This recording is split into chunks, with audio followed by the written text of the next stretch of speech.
Hello all, welcome to Mythologics YouTube channel.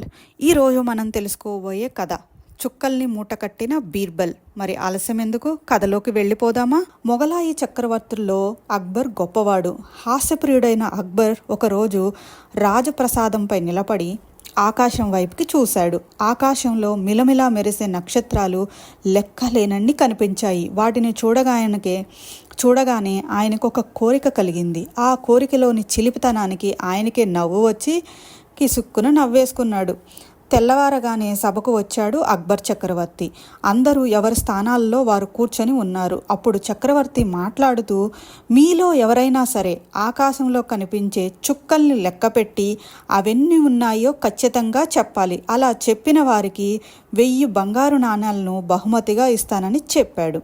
నక్షత్రాల్ని లెక్క పెట్టేందుకు ఓ 15 రోజులు గడువును కూడా తీసుకోవచ్చని కూడా చెప్పాడు అక్బర్ చక్రవర్తి.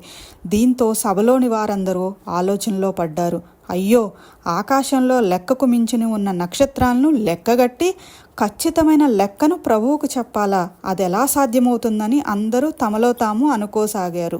అప్పుడు బీర్బల్ లేచి, మహారాజా, మీరు చెప్పినట్లు చుక్కల లెక్క పెట్టేందుకు నేను సిద్ధంగా ఉన్నానని చెప్పాడు. దానికి మహారాజు సరేనని అన్నాడు. ఇక ఆ రోజు నుంచి బీర్బల్ ఏకదాటిగా చుక్కల్ని లెక్క పెట్టడం ప్రారంభించాడు. అలా 15 రోజులు గడిచాయి. ఆ మరుసటి రోజు సభకు వచ్చాడు. మహారాజా, మీరు చెప్పినట్టుగానే చుక్కలన్నిటినీ లెక్క పెట్టాను. అయితే నోటితో లెక్క పెట్టలేకపోయాను, కాగితంపై కూడా రాయలేకపోయాను. అందుకే ఒక ఆవాల బస్తా దగ్గర పెట్టుకొని ఒక్కో నక్షత్రాన్ని చూస్తూ ఒక్కో ఆవగింజను ఈ సంచిలో వేశాను. మొత్తం 15 రోజులు ఇలాగే చేశాను. కాబట్టి ఈ సంచిలో ఎన్ని ఆవగింజలున్నాయో ఆకాశంలో అన్ని చుక్కలున్నాయి మహాప్రభు అంటూ మూట విప్పి ఆవాలను కుప్పగా పోశాడు.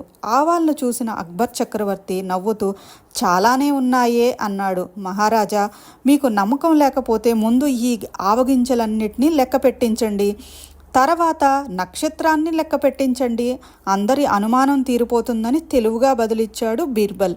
బీర్బల్ యుక్తిని మెచ్చుకున్న అక్బర్ చక్రవర్తి సంతోషంగా తాను ఇస్తానన్న 1000 బంగారు నాణాలను బహుమానంగా ఇచ్చాడు. సభలోని వారంతా కూడా బీర్బల్ తెలివితేటలను మెచ్చుకొని హాయిగా నవ్వుకున్నారు. Hope you like this story. Thank you.